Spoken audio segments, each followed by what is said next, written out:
What's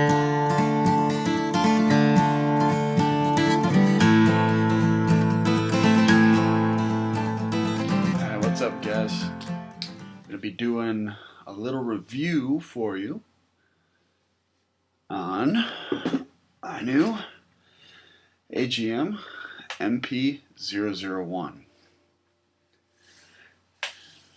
As you probably see in the pictures, it's a little bit lighter of a wood, but this body is actually darker when you get it in the box. Some are probably different though. It looks from a distance, if you're not holding it, it looks real. After you remove the orange tip here, it does look scary real. This thing is actually extremely light, maybe 7 pounds, maybe. This thing is incredible for $75. I actually got it for $54 on sale. Let's start off. Plastic body, metal sling hooks, magazine comes out right there, little button for that. Hop up I'm not too wild about. I think they could have done a better job with the hop up, because normally you have like a whole little hole under on the other side here where you stick it in, you can adjust it there, but this one has a slide. I know it's hard to see, but it has a little slide hop up here. Not too wild on, like I said, not too wild on it, but hey, it's a $75 gun. The scope I actually got off my 22. It's got the light up red and green reticule in there. Underneath these, you can actually get this one at Walmart for, what is it, $45. I think it's like an On Point. I think the name's on here. Center Point. It's a center point scope for $45. I mean, this whole dial is your adjuster instead of that little screw in there. So this, I love this scope. The rings I had to buy separately because, of course, an actual 22 and then our rail that's on airsoft are different. So it's just a 1-inch scope ring and then the bigger underside that attaches to the rail. I'm all about customization. I love to customize my guns. I'll show you in a little bit some of the stuff that I did to my Scar. But here I attached my own rail system. Normally you can buy the one that screws on and it's all fancy and neat looking. I had this one on my M14 that you see in the background. I don't use that one anymore. The mag release broke, so I decided to take that metal one, screw it on here. I'll show you how I did that in a minute. And I took the bipod. I had it painted camo, repainted it black, and I love it. I mean, yeah, it's a little cheapy and it sits weird. Whoops. But that's okay. This one is actually the newest production run model. So the ones before said 400 to 450. They only shot like 410 maybe. This one actually shoots around 440, 445. So it's a lot closer to what it says that it shoots. Got your fire forward for fire, back for safety.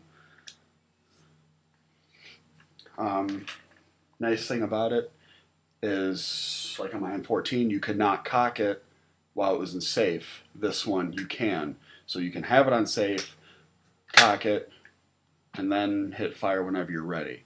So that's kind of another cool feature that I like. It's really minimal, but I like it.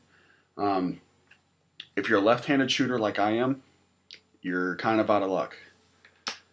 It has the notch in the body of the gun and not one on the other side. So unfortunately, I mean, if you're really good with mechanical stuff, you'd have to grind this part away here. But I mean, if you're real savvy with metalwork, I'm sure you could make your own. It's a lot of work. But if you're a simple Joe, yeah, you're out of luck. Sorry. You got to kind of come up with your own little deal here. Got to move your thumb out of the way and your face out of the way. So it's a little bit slower for you to shoot, but you know, it's $75. Another customized thing that I did is, if you notice, when I pull down, it turns black. That's another customized thing that I did. Just, I know it's scratched right there. That's pretty recent. I don't really care. This aluminum doesn't paint well, or doesn't take paint well, I should say. But I thought it was kind of a cool feature instead of being all silver. So when you cock it back, it kind of looks like you're actually cocking a real gun. Definitely needs to be greased. Take this all the way apart and grease it.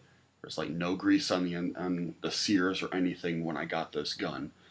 So that is a definite must. Pulls back real nice. Definitely tighten everything down if you don't want to grease it. That's completely up to you. I'll be ordering another spring probably for this to make it shoot 500 FPS. I know Airsoft GI did a little video on this to shoot 550 FPS. That's another $120, $150 worth of parts. I'm going to see if I can't upgrade the spring just a little bit and get like 475, close to that 500 mark, and just the spring without replacing, no, maybe the sears, but you know. Other than that, there's not much to it. Oh, definitely on the inside, I'll probably show you. I haven't decided yet, but on the inside, Airsoft GI sells spacers for your barrel. Huge, huge must. There's one plastic one at the end and one kind of free floater deal somewhere in here. I have no idea where. It's pretty accurate for what it is. Here's just a little target. I mean, I have a couple of wild ones, like one's way up here, but I did hit the middle there. I mean, it's pretty consistent. This is where I started shooting, and then I overcorrected, and then I kind of brought it back down.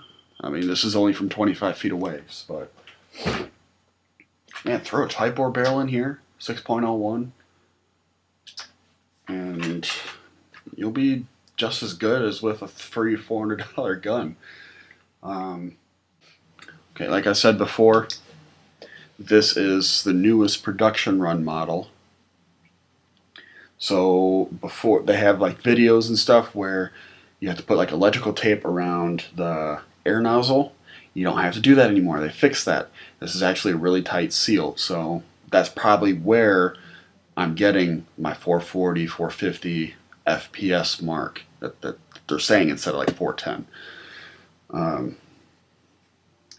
The inside's piston, replace. Trigger, it's plastic. It's like from a cheap, like it's a cheap plastic almost. It does the job. If you just want to fire it out of the box, my recommendation, replace it. Sears, everything here is aluminum, I believe, or pot metal, one of the two. I don't know which. Let's see. Spring guide, replace, definitely. It's done with cheap plastic.